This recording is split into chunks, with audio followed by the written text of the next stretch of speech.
Hey kids, welcome back to I'm Not Broken, the show where we talk about being neurodivergent in a world that often isn't designed for us. I'm Jeffrey Towery, and today we're diving into something every autistic and ADHD person knows in their bones: stress. Not the kind you can see, the kind that lives inside the nervous system and never fully turns off. And now for today's broken news. New research shows that autistic children and teenagers have altered stress system activation, difference in the HPA axis and autonomic nervous system. Translation: our bodies don't just feel stress differently, they run stress differently. No wonder the world hits us harder. In other news, a new rights report shows autistic people are overrepresented in anti-extremism referrals. Not because we're dangerous, but because our body language doesn't match neurotypical norms. Stress looks like suspicion. Shutdown looks like noncompliance. Difference gets mislabeled as risk. And when systems misread us like that, all you can say is, oh crap. Meanwhile, in Alabama, a neurodivergent cashier with autism and anxiety was repeatedly bullied by managers, and the company now owes her $40,000 in a harassment settlement. Because neurodivergent stress wasn't just ignored, it was mocked, and the law finally caught up. Good for her. Well, let's get into today's word of the day. Today's word of the day is homeostasis. Homeostasis means the body's attempt to stay balanced in temperature, in energy, in heart rate, in stress. For neurotypical people, homeostasis is automatic. For autistic people, it's work. Loudness knocks us off balance. Crowds knock us off balance. Sudden changes knock us off balance. And our nervous system has to fight harder to return to baseline. Homeostasis isn't calm, it's balance, and our bodies fight for it every minute. To understand why stress hits us so hard, we need to talk about the polyvagal, no, not a dancer in Vegas, polyvagal system, the nerve network that decides whether we feel safe, alert, or shut down. The vagus nerve isn't new. It's one of the oldest survival pathways in the human body, older than language, older than conscious thought. It wraps around the heart and runs through the lungs and the gut, and it's even wired into our sense of smell, which is the oldest sense we have. That's why a scent can hit your chest or your stomach before you even know why. The emotional brain reacts first, and the vagus nerve carries the message. Now, here's where it gets really important. The vagus nerve is basically your body's safety switchboard, and it has three primary states. Ventral vagal, where you're safe and social. This is the calm, connected, grounded state where communication and clarity happen. Sympathetic, which is the fight or flight. This is the activation state, mobilization, stress, chemicals, readiness to defend or escape. The dorsal vagal, the freeze or shut down. This is the oldest shutdown response: immobilization, collapse, conservation, overwhelm.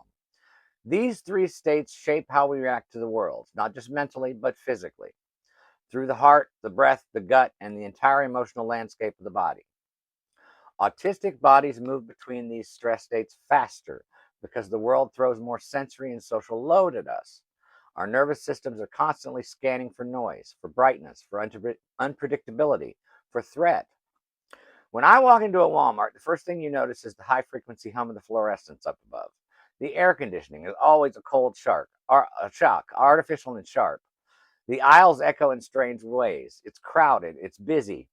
My brain starts scanning immediately. Exits, people, motion, sound, temperature, light, texture. And this is before I even get to the produce section. Some of that comes from being autistic. Some of it comes from being deployed after a bombing in Saudi Arabia. Back in Al-Khobar, the human nervous system stored everything. It learned to listen for the wrong sounds: sudden quiet, sudden noise, pressure changes, metallic shifts, signals that danger was coming.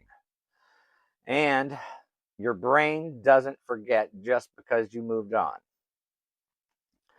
So in Walmart, even 20, 30 years later, in order to cope, I put on my headphones, crank up the bass, and I'm dancing through the aisles like a man on a mission. People probably think I'm being silly, but it's Walmart. So I blend right in. They're watching the guy in the construction hat and the tutu anyway. What I'm really doing is regulating. Rhythm is medicine. Motion is safety. Pattern is control. And when you understand your nervous system, you stop apologizing for the things that keep you balanced. 1. Notice your gear. What gear are you in? You have more than one. 2. Shift gently. Never yank your nervous system. 3. Design for neutrality. Build environments where your nervous system doesn't have to fight. 4. Co-regulate when possible. Borrow someone else's calm. Find a friend. 5. Micro-recover. Don't wait until you're overwhelmed. Take a little breath every day, all day. The goal isn't calm. The goal is safety, internal safety. Safety isn't a luxury. It's the foundation on which authenticity stands.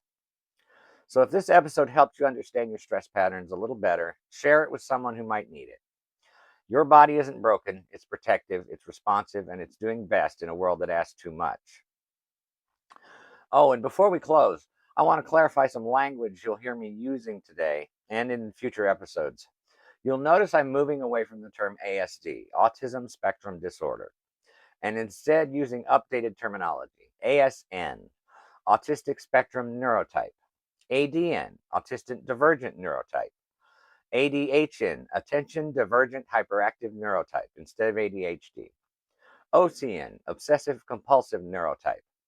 This isn't about denying real challenges or support needs. It's about separating identity from pathology. The word disorder implies something's broken. The word neurotype acknowledges difference in wiring, without shame. Disability and support needs still exist where they exist. This simply reframes the identity from defect to design. So when you hear these terms today, know this: I'm not minimizing struggle. I'm restoring dignity. So with that, I have ASN, ADN, ADHN, OCN, and PTSD, and everything but a PhD. But I'm not broken because different isn't broken. Y'all have a great day. Love you.